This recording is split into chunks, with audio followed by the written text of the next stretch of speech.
Hey everyone, welcome to the Season podcast. Firstly, thank you so much for taking the time out of your day to stop by.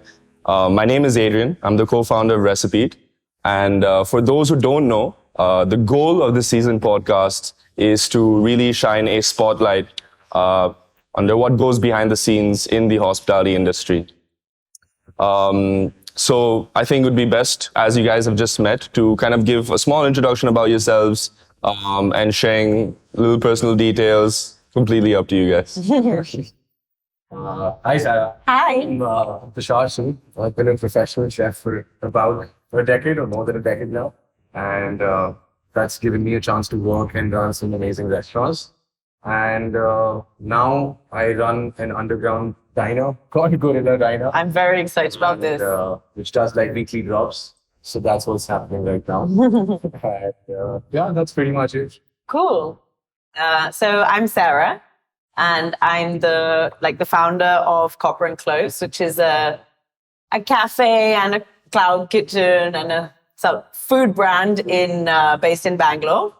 And I'm not a professional chef.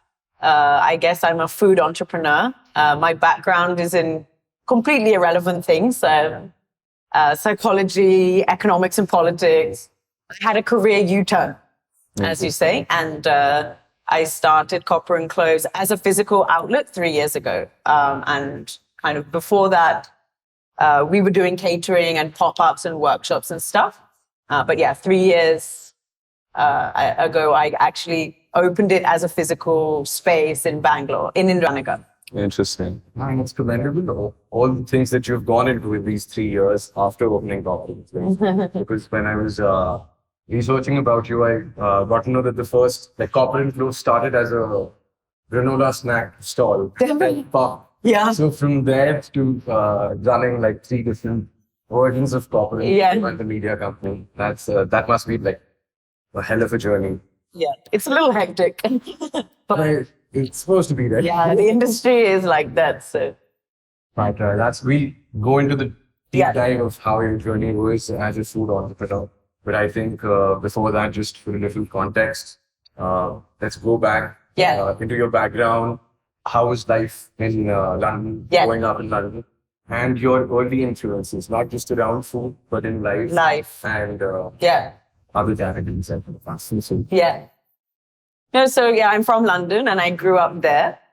And I guess some of my early influences was kind of, I was telling just before the camera was rolling that, I've always loved food and it's always been, really a thing in my family, like everybody's family, right? We come together, family events.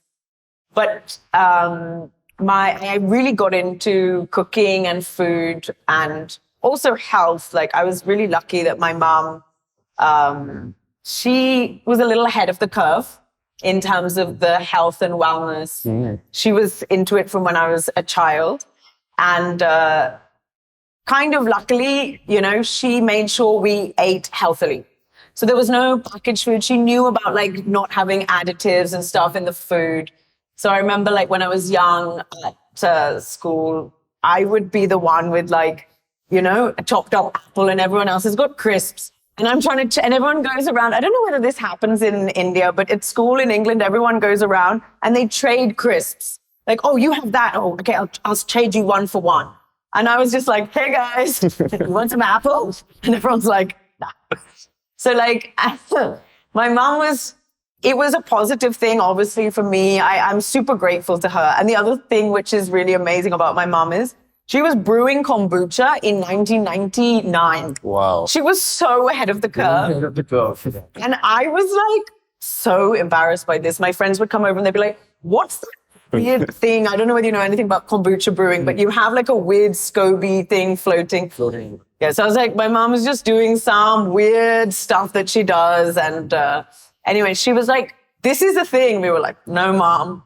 Of course, But I'm 20 years later. And what sort of cuisine were you cooking in these big families? Was it a traditional British?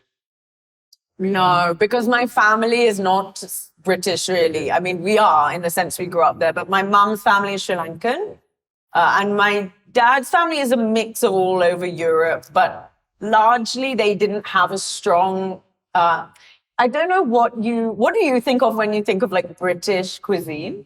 Okay, British, that's a very That's controversial because it usually comes with its blank. Bland, exactly, And, yeah. you know, the jokes that come around Yeah. them leaving spices behind. But Yeah, when they, yeah. that's the other. Apart from that, I was researching recently for a British menu. So what I could come around was a lot of it was breakfast dishes, buffalo queen, Bubbly, blood yeah. sausages, Yeah, sausages, Roasts. fried bread seemed amazing. yeah. Fried bread is a thing. Yeah, which not at all healthy for a breakfast dish, but seems. The English breakfast is not designed for health. I think it's to prepare you for the day. That Yeah, if you're going you have a into the- heavy day, yeah. Also, I think the Industrial Revolution must have. Yeah, If definitely. you have a heavy meal before Yeah. going into work. Yeah. So that was. Yeah, exactly. Like, so that traditional British cuisine, which I also think of as like quite bland, pie and chips, you know, like steak and kidney pie, like those things were never a part of my personal, like family, traditional history. I guess on my mom's side of the family, any traditional thing was, like the Sri Lankan food that my aunt could cook. And my mom, to be fair to her, the one thing she can cook okay is Sri Lankan food.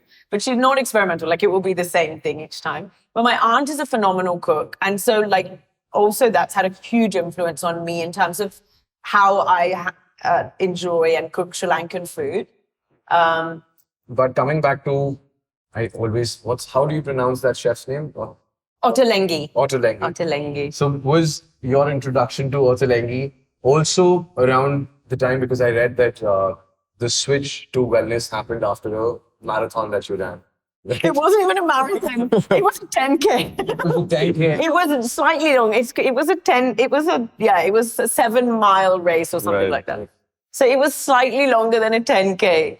Yeah. I mean, I had what I would call like a kind of an awakening to a different kind of lifestyle because of that. So I was a typical student. Even though I knew how to cook, I didn't have any money. So I would make a typical student dish in England, which is like a jacket potato, like a big potato with like beans and cheese, or we'd get chips, late night chips and things. We'd go to McDonald's. Like, we were ultimately living an unhealthy lifestyle. And I'm sure you know the drinking culture in a UK university setting is out of control. At that time, it was also out of control.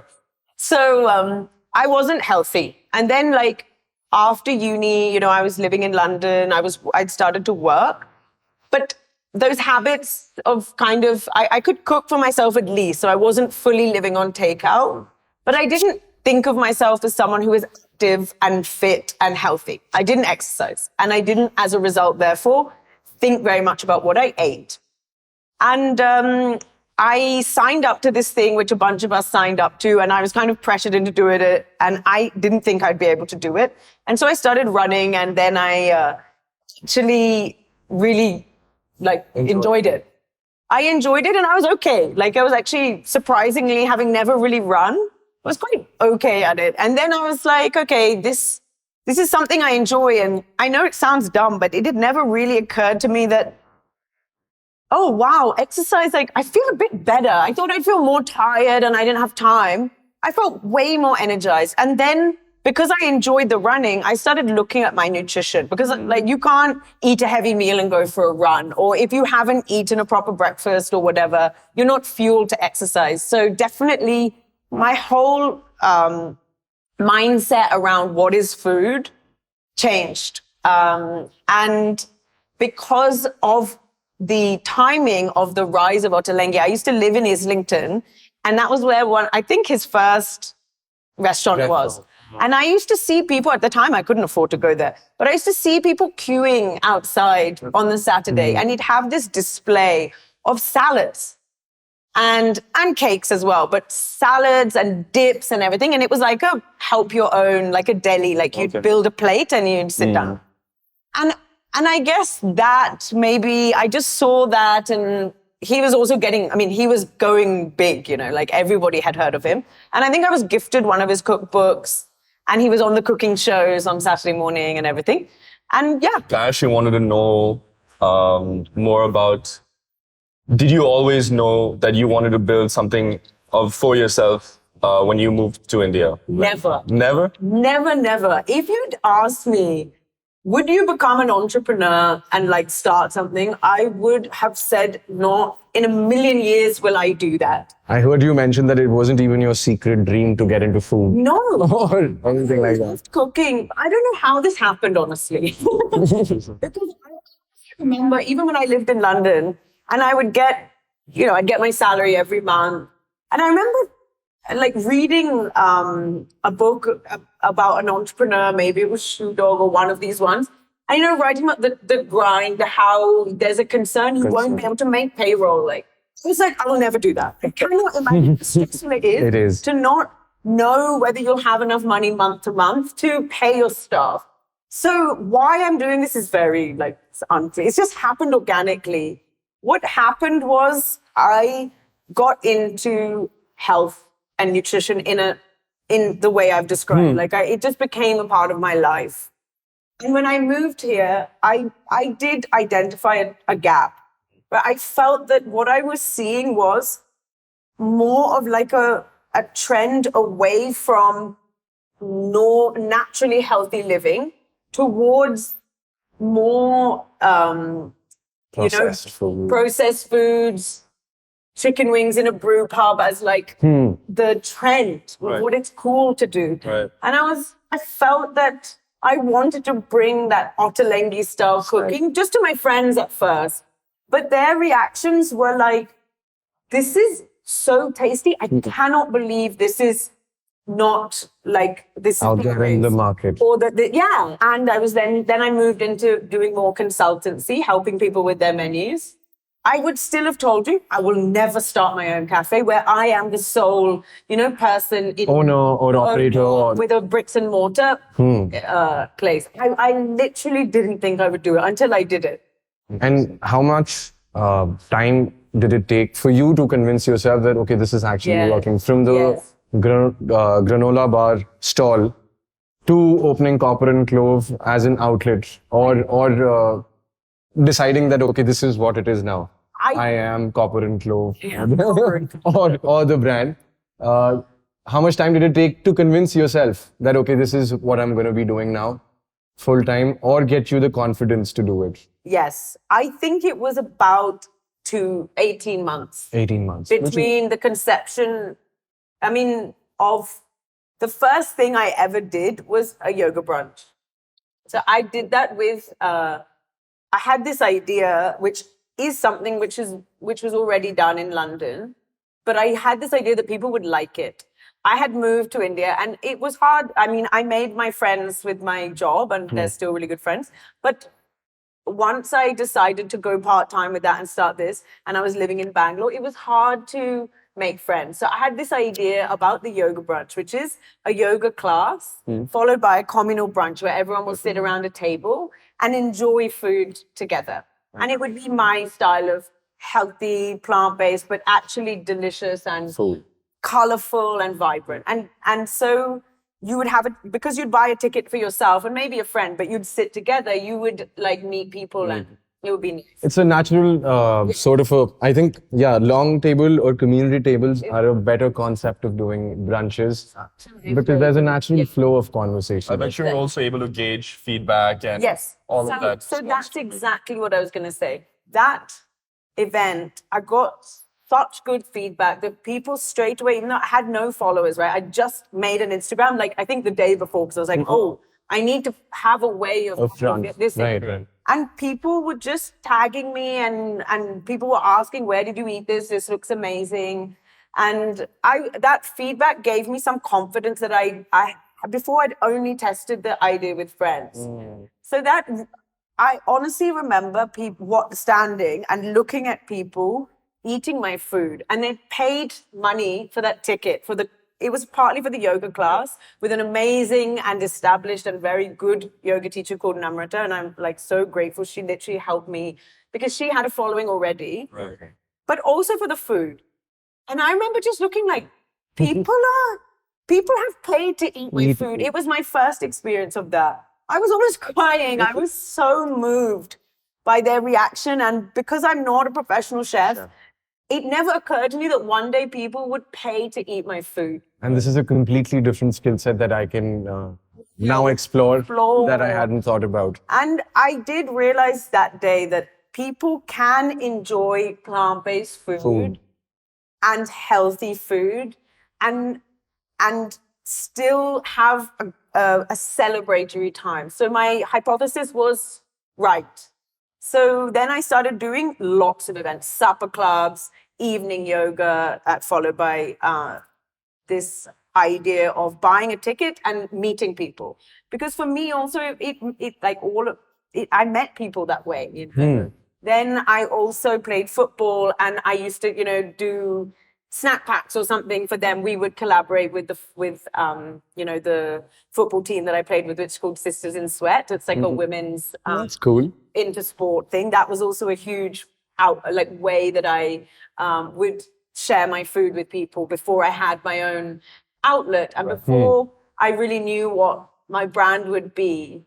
So I feel that is kind of what gave me that proof of concept that I could take this forward. But actually that's probably the missing piece of the puzzle, which even I'm just thinking about having this conversation is when I was living in the UK, from the age of 14, I had a Saturday job, right? Okay. So I worked in a cafe. I was a waitress. And I was either a waitress in a restaurant, a cafe, or a QSR. or a bar. Okay.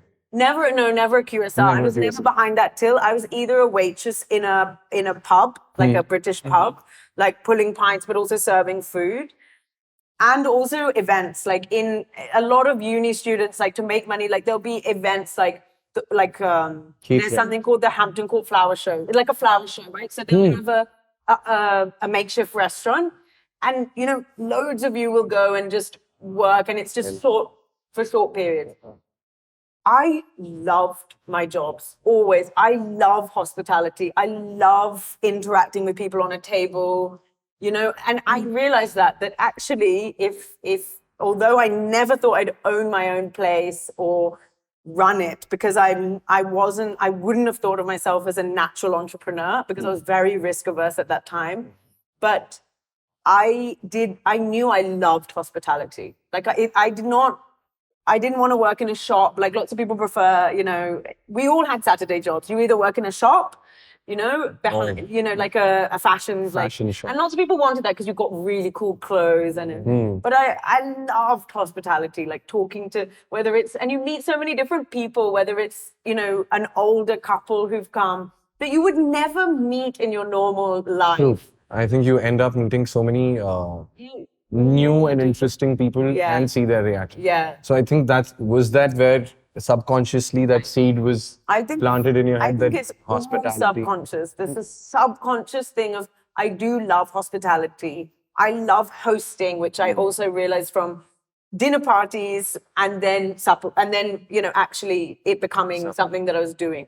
I mean, while I started the whole brunch clubs and supper clubs, I was still working as a consultant.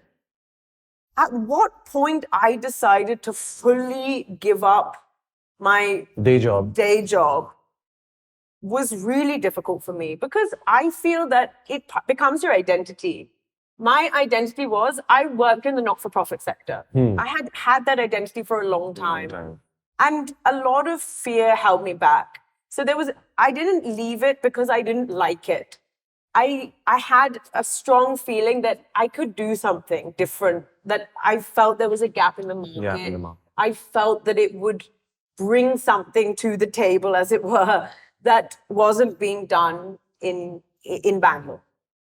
But something like I'd always imagine, what will my old boss think on LinkedIn if he sees that that I've left this to do some supper club.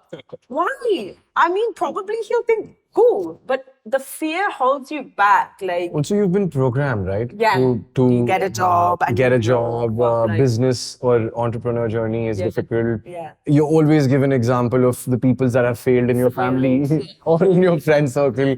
And you see restaurants that have shut down. That's also a big thing. It gives me anxiety every time I see that. Like, I always feel like that is such a risk in plain sight that you see that places open and then they close. And that you've like also that why did I go to one of the best universities if I'm not going to use those the things that I've learned from things that I there, learned yeah. from there. So that held me back. That held me back definitely. And I had to really become aware of those fears from subconscious to conscious before I could overcome them, because I didn't even know what was holding me back until I really thought about it. I was like, why do I think about what people on LinkedIn, where all my jobs are listed and I'm climbing the, I start as a bottom of the ladder and then I'm a team manager and then I'm this. So they'll just see suddenly she's done something else and that's not good. So if you're coming from a corporate structure, your CV or your resume is your whole portfolio, right? Definitely. You're told It should be constantly like a ladder. that even if you're taking a decision, you always hear this won't be good for your CV, which I've always hated, because all the years of effort I've put, why am I being judged on a piece of paper that tells you like 4 lines about it? I think that's so insightful. That is such a toxic message that I hadn't thought of until now. They constantly say that won't look good on your CV, even a career gap.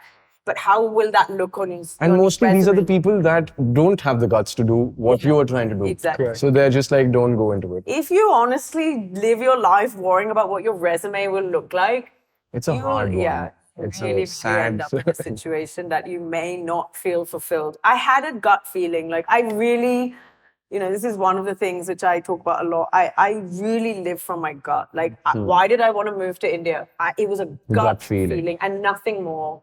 And it's been like, it's changed my life. I didn't know what was going to happen, but I had a gut feeling. I had a gut feeling then that I didn't want to just do the job, finish it, and go back to the UK, saying, oh, I had a stint abroad.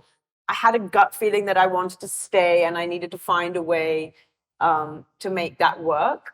And I also had a gut feeling that I wanted to work in food and nutrition and making people aware of health and well-being. So I'm actually curious as to what the initial reception was in terms of a plant-based cafe, right? So of course you have your network who love your food and everything like that, but what about when opening an actual cafe to the public? When you talk about India as a country, what do you think is India's views on veganism and plant-based food? Plant-based And food. also, how is it? The transition general and personal life is different, but once you became That is an understatement. and but once you became a restaurant or like an entrepreneur, then also to deal with the practices that go on in the Indian market, right? Apart from the customer base, dealing with government, dealing with all, because if you're coming from UK, there are way more set standards, and you don't have all the corruption that still does exist, right, in India. So basically, kind of to link the two questions in my answer, I was still largely online doing consultancy. And actually, when I opened, I had been talking to the organic world. So they are an organic supermarket. I mean, now you'd call them a chain because they have lots of outlets in Bangalore. And they are trying to bring healthy organic food to make it more accessible. So I had a strong alignment with them, and I'd done lots of workshops in their store, and that's how I already had a connect. And then they had opened a branch in Indranagar on 12th Main. And that's like, anyone listening who doesn't know Bangalore, but it's it's a very like restaurant, and it's a very like footfall heavy, trendy Or the hub for of that restaurants, area, and kind of Bangalore. And so they wanted to put a cafe there, and so they'd approached me again for consultancy, and I was like, you know what? This time I don't want to do consultancy. I want this to be under my brand as a co-branded thing, like Copper Cloves at the organic world. And we were having this talk very vaguely just before in like March 2020. Obviously, then it completely went away because we were all dealing with our own stuff. The pandemic, the first lockdown. Actually, I used that time to really be, for the only time in my entire life, consistent on Instagram with posting content about cooking because I was at home every day alone, just doing that. And I grew my following like massively in that time. Like I went, I think, up to some 15K from just a few thousand in that time. But this was Copper and Clove This is Instagram Copper page Cloves or your Instagram. personal? At that time, that it's one and the same. Okay. But I was doing a lot of recipe content. So that when I then opened in the organic world, my first outlet was very, very small, just 8 seats. It was a shop and shop situation. So to answer your question, the organic world were a huge support system. They were dealing with, I still had to get my license and everything under my company name. But in terms of knowing what to do, where you have to display, who you have to talk to, they were hand-holding me. So of course that was very, very nice. And that was training for when I then opened other outlets. I knew what to do by that time. So again, it's baby steps. It's just about it. I had no tolerance for risk before. I could not imagine having to, when people say, okay, I need to apply for this license, and the agent saying, better to wait till it's open. But what if I don't get it? We'll be able to sort it out. But what if we don't? By that time, I'll have already opened it. Just don't worry. And so I was like, okay. There's a very dekhlenge mentality in India. Yeah, we'll figure it out. We'll figure it out. And I, before I moved to India, and even when I first moved, I couldn't have imagined tolerating that level of risk. But I have lived here now for almost 7.5 years. I've learned that. And my tolerance for risk is very, very different. I can sit with risk. I can sit with anxiety in a way I didn't used to be able to do. So yeah, that was how I navigated that. I had people to help me. And in response to your question about the response of the market, the first thing was, because I had been very active on Instagram, and Instagram was a bit different 3 years ago, it was easier to reach people with your content. Way more. When I was doing a build-up, like I've got something exciting, and I was showing them a drawing, which I had drawn of how the cafe should look. And it was coming true, So I had drawn it, and I've been like something, and, sneak previews and stuff. And on our first day, we were full because I had opened with a following. It's not a massive following, obviously, like it's not No, but still, lax, but it is. We had done the legwork to bring in the demand. So I had that market from the beginning where people were saying that they wanted me to have a restaurant so that they could eat my food regularly. And so that was one side of it. That was the primed audience who already knew about me and already were interested in this kind of food and already inclined towards this style of food. That's why they followed me, right? Sure. That's why they'd already attended an event or word of mouth had experience. But for the market, so for example, the organic world also brought footfall because people were going to the store and seeing that there was a cute cafe at the front. So it's a mix. Honestly, being on 12th Main, for me, it didn't work that well in terms of footfall because, like, as in random footfall, because most people who walked in because they saw a cafe walked out again because they literally asked, like, do you have chicken on the menu? True. So I realized for my niche audience, like, footfall in terms of being on a busy street and paying that rent isn't key to my business, my personal philosophy of Copper and Cloves. It is absolutely crucial for others. So that was an interesting learning for me. So now I have more of a leafy lane, outlet. You've seen it, right? It's a leafy lane. You get almost no random walk-ins. Yeah, I mean, it's difficult as a plant-based brand because I would describe us like we are a completely plant-based cafe. But actually, if you look online or in our marketing, we're not aggressively marketing. We're a vegan cafe. We're a plant-based cafe. because I didn't set out to start a plant-based cafe to only meet the vegan market. I want it to be for everybody because, my mission is not necessarily to convert everybody to become a vegan, but it's certainly to make everybody feel like they could eat more plants and they would enjoy it. And it isn't this other thing. So that, sometimes I've had people come to the cafe, if you're talking about challenges, saying like, well, the thing is, I've never eaten vegan food before. I'm like, you almost certainly have eaten vegan food before. What about your sabzi? What about your dal that you ate last night? This roti is also vegan. Like, vegan food is not another thing, right? So to what we were discussing off camera, like, yes, there are veganized versions of highly recognizable restaurant foods, like a vegan meat, a mock meat burger, or Vegan version of a fried chicken. Of a fried chicken sandwich, or vegan sausages. You may never have eaten that before. We don't have that on our menu on purpose. I don't, my particular approach is partly linked to wellness around eating whole foods. I mean, as a personal experience, I love the occasional, Impossible Burger, which I tried in the UK. Now there's, Imposter meats here in Bangalore based. It's becoming a big market. Yeah, and it's becoming a big market, and I'm all for it. I'm not saying there's anything wrong with it. But my personal preference for what food I normally eat and what food I'm trying to bring to the world through the cafe is what I would describe as incidentally vegan food. So the only kind of meat replacement we use is jackfruit.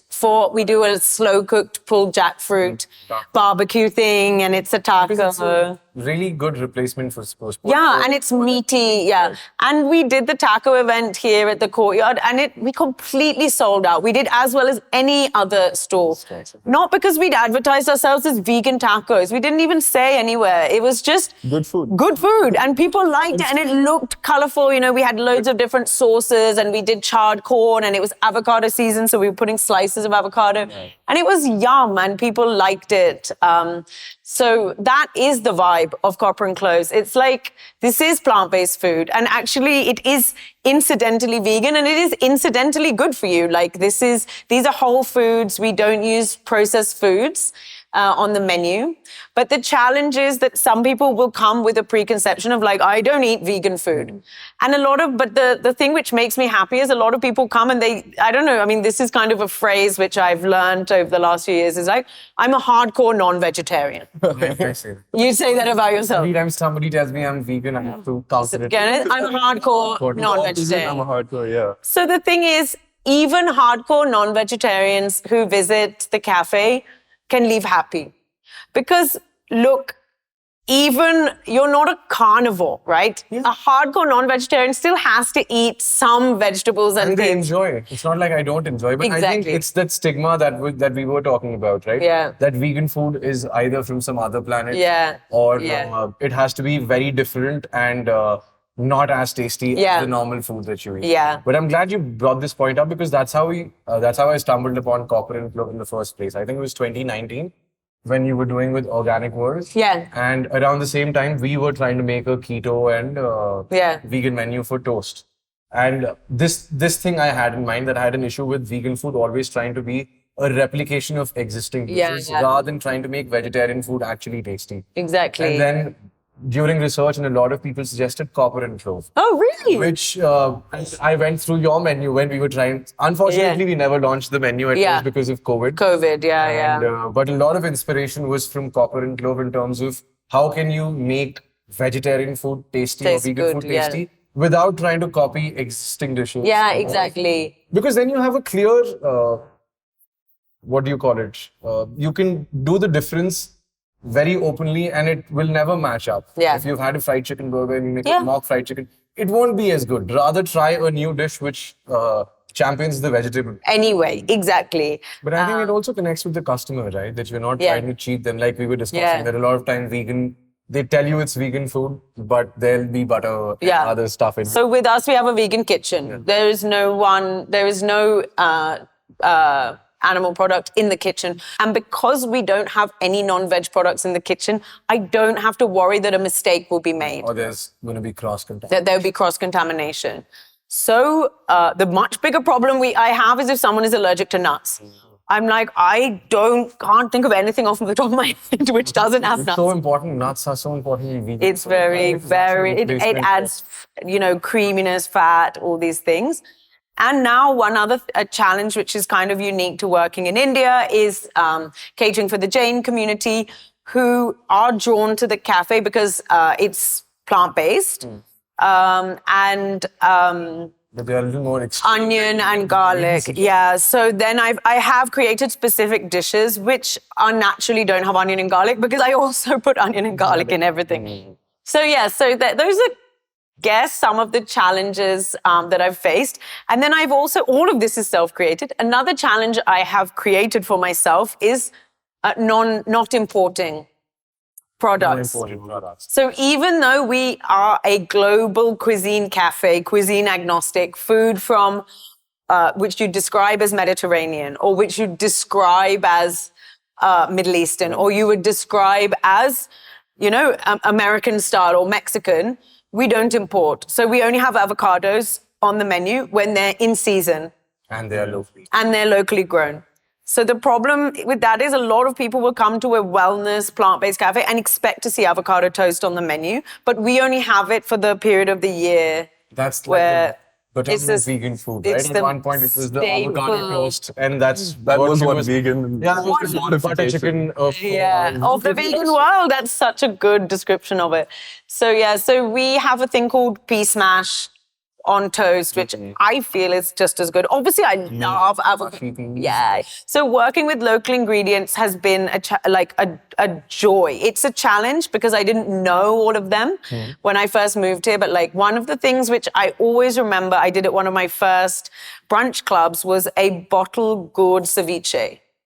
Literally ribboning it with a peeler and then marinating it the way you would a ceviche with... All with local ingredients. All with local ingredients. And people were like, I have never eaten bottle gourd, even raw ribboned like this. You wouldn't imagine ever eating it like that.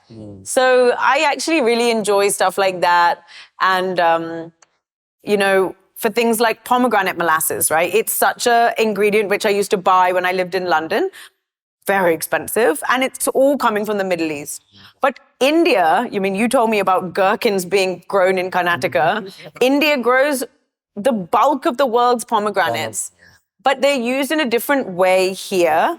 And in the Middle East, they're made into this syrup, which is called pomegranate molasses, just reduced pomegranate. So we just make it. Yeah. We just juice the pomegranates and we just make it. We don't need to buy it. And you just add a bit of salt and it's nice. So we use that for drizzling.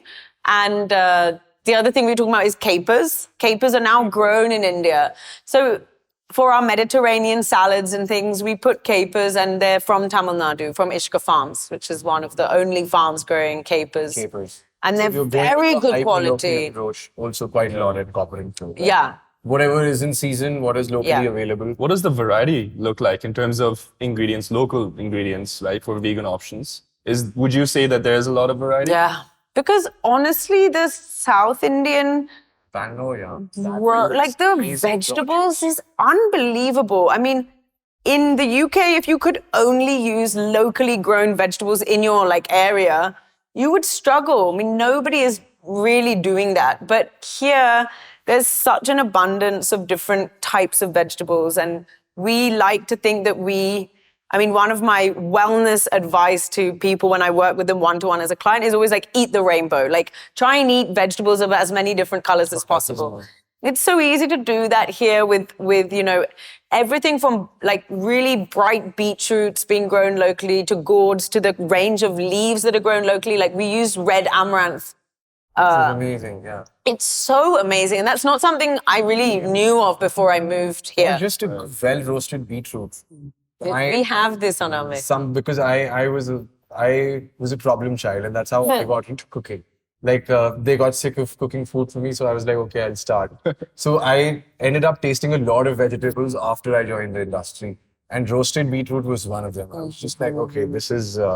It almost tastes like Yeah, it's yeah. roasted well. I mean, that is one of our main things at Copper Cloves is we roast almost everything. We don't pan fry things as much. We have a lot of oven roasted things on our menu. And that is when you roast something until it's caramelized and it's shrunk down and it's become... And all the flavors have gotten concentrated. I think that... So it's definitely not an ingredient problem, right? I don't find an ingredient problem. I'm trying to understand why plant-based eating isn't as prevalent as it is in other places, although the ingredients are still there and available, right? So yeah, I think like the rise of in the last few years, like when I first moved here, I didn't really know where to get plant-based milk from, for example. Now there's amazing oat milk, different kinds of milk for coffee. I do see that growing naturally. Which one do you find the best alternative though in milk? Okay, so It gives you the same structure of normal. You need to blend. You need to blend. Okay, different. The best, you need to blend. Okay. So everyone comes up with their own blend. We're still working on ours right now. We're still training our baristas to do the basics. So it's actually easier to just work with. We work with oat milk. Like the brand is called Oat MRK. They're really good. Okay. It works well. It froths well enough. Okay. Better than I've realized. Yeah, oat milk's viscosity is the closest. Yeah, it's the closest. But if you can blend it with coconut, a little bit of coconut, you'll get a higher fat content, like dairy, to mimic a full-fat dairy. So the foam stays. The foam stays longer, and it's just creamier. But if you go totally coconut, and we have something called the coconut cinnamon latte on our menu. It's a bestseller. And it's even a chocolate bar with Mason & Co. We turned it into a chocolate bar with them. It is so delicious. But if you don't like coconut milk, like it's a thing, right? It tastes like coconut milk. It actually works better than you'd think. So I feel that, yeah, a blend. True. Okay, and my second question was, since we are at the Courtyard community, you talked about street feast being a very dear thing that used to happen in London. Do you think this is the closest to that? Absolutely, 100%. I think that what is happening in this building that we're in is excellent, and it will change the way. I mean, even Naru itself as a small noodle bar and then having lots of things, the idea of events where you have the taco event that we did here, but we've done lots of events like that here where the vibe is impeccable. Everyone's coming. They just want to try food. There's good music. Street Feast was that when in London, for those who don't know, it's actually a permanent structure like this, and there's kind of rotating stalls.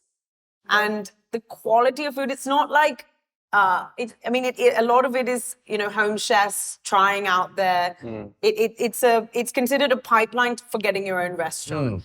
The best way to test your market, like we were talking about before. But as a consumer, it's just a fun night out, because you can go, you may be a hardcore non-vegetarian and I may be a vegan. We don't have to pick which restaurant we go to. We can come here, order from different stalls, stand together with good music, and now here they also have a bar. The vibe is perfect. It's as warm as it gets. But we're going to end with a quick rapid fire that we had discussed. Yeah. Okay, done. So, go ahead. So, Sarah, what would your last meal be? I think my last meal would be some excellent tacos, like the jackfruit tacos with avocado, and like I had in Mexico with real pork. I love Mexican food, so I guess that would be my last meal. If you had to give a shout out to any other wellness/vegan personality that you think should get more attention or you admire? I mean, I admire so many. I mean, there's somebody called Ella Mills. She's known under her brand Deliciously Ella. She's massive in the UK. She has been a huge inspiration for how to do a plant-based, wellness-focused business without being a largely criticizing a negative voice, being a more celebratory voice. Also, Ricky Gervais, he's so funny. He's a vegan.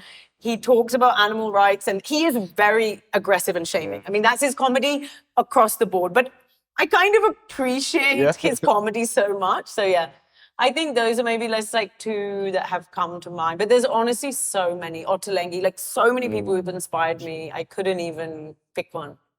Okay, next question. So if not a plant-based niche, if you had to pick another niche, what would that be? Sri Lankan. Okay, and the last one being which British staple do you think hasn't really exploded into the Indian market scene, or you think would be popular? I have such a good answer, and it is Marmite. I don't know anyone who's listening. You've tried Marmite? I've tried You've Marmite, Yeah. It is so delicious to me. Not everybody, right? It's an acquired taste. Strong taste. It's a spread. It's a yeast extract. I mean, it sounds horrible, but it is delicious spread on toast with olive oil and sourdough, and then put your avocado, or it's my secret ingredient. So I don't use it in the cafe because it's imported. But in terms of something to have in your home as a flavor bomb, even to use it as stock, like a spoonful. As an umami bomb. Umami bomb, but also spread on bread. It's so good, and I really recommend it. Yeah, that sounds realistic. Yeah. That's okay. I think we are almost I think done with that. But I feel like we could keep talking for hours. Yeah, this could have been easily a way longer podcast. No one will listen. But because there's so many topics that we couldn't touch because they would take way more time in discussing apart from that. Yeah, but it was so nice. Thank you so much for having me. Thank you so much. It was a pleasure having you on I the show. really enjoyed it.